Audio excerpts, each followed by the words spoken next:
स्थापित खेत और ईश्वरीय चमत्कार करीब 1600 साल पहले एक छोटे से गांव में माधव नाम का एक सीधा साधा किसान रहता था। माधव के पास धन तो कम था, लेकिन भगवान पर उसका अटूट विश्वास और अपने खेत से गहरा लगाव था। वह दिन भर पसीना बहाता और शाम को मंदिर में जाकर दिया जलाता। भयानक साया और बर्बादी एक बार गांव में भयंकर अकाल पड़ डाला। लेकिन माधव के खेत में समस्या सिर्फ पानी की नहीं थी, कुछ अजीब और डरावना घट रहा था। गांव वाले कहते थे कि उस खेत पर किसी प्राचीन बुरी शक्ति का साया पड़ गया है।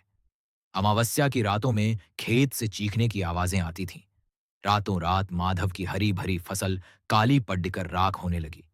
मिट्टी से अजीब सी सड़न आने लगी, जैसे जमीन के नीचे कुछ दफन हो। देखते ही देखते माधव का घर और खेत पूरी तरह उजड़ गया। वह दाने दाने को मोहताज हो गया, लेकिन उसने प्रार्थना करना नहीं छोड़ा। खौफनाक रात का सामना एक रात माधव ने तय किया कि वह भागने के बजाय अपने खेत में ही रुकेगा। रात के दूसरे पहर में उसने देखा कि जमीन फटने लगी और एक विशाल काला धुआं उभरने लगा। वह साया माधव की ओर बढ़ा। उसकी आंखें अंगारे जैसी लाल थीं। डर के मारे माधव के हाथ पांव फूल गए, पर उसने आंखें बंद की और पूरी शक्ति से भगवान का नाम पुकारा। जैसे ही वह साया माधव को छूने वाला था, अचानक आसमान से एक दिव्य गूंज सुनाई दी।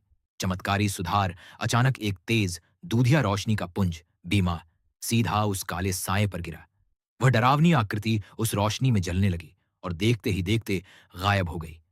माधव ने देखा कि जहां जहां वह दिव्य रोशनी पडी डी डी रही थी, वहां की सूखी और काली पडी डी चुकी जमीन फिर से नर्म और उपजाऊ हो गई। अंतिम परिणाम। अगली सुबह जब गांव वाले खेत पर पहुंचे तो वे दंग रह गए। जो खेत कल तक एक श्मशान जैसा दिख रहा था, वहां रातों रात पकी हुई सुनहरी फसल लहला रही थी। सूखे कुएं में निर्मल जल भर गया था। माधव की गरीबी और डर दोनों खत्म हो चुके थे।